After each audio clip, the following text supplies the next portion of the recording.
1萬蚊嘅成本，1年可以創造10幾萬嘅產值，有冇咁架勢啊？今日帶大家了解下吊水瘦身玩。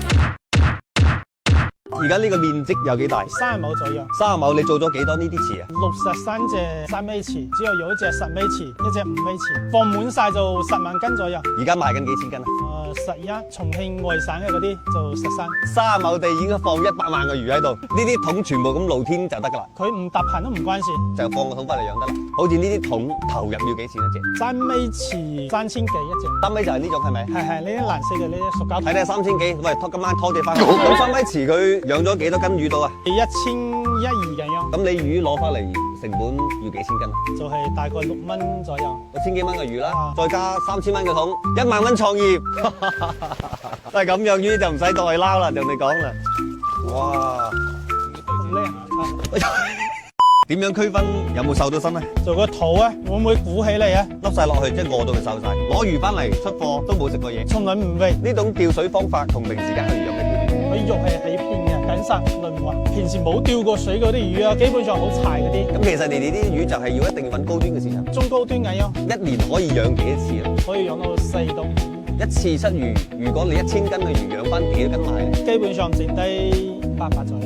咁大話點樣折算翻落嚟？一趟魚就有2000蚊到啦，你人差唔多。咁1年養5次，1年揾1萬蚊一個桶。瘦身玩佢嗰個價格會唔會有好大嘅波動咧？基本上出嘅價錢好穩定。好少聽到呢句話喎，而家。比如話你魚塘嘅魚，飼料魚嘛，就算你跌到4蚊5蚊，我哋11蚊出，肯定空間大啲啊。按照價錢，出面市場價錢低，咁你哋咪越揾錢。係啊，呢個就係差價啦。但係出貨，而家基本上日日出，日日都出。你攞翻嚟嘅魚就直接放落去。佢魚嘅活力冇問題，長期養都唔關事。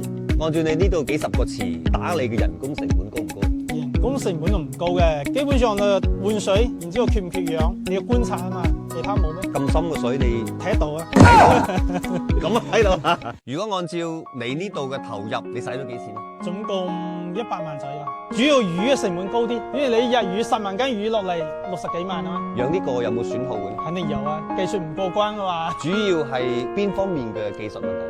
主要係攞翻嚟嘅魚冇技術將佢恢復好，比如話如果蟲啊出現水霉啊，喂，好多名詞聽都未聽過喎。所以一般嘅技術唔過啊，都係唔建議㗎。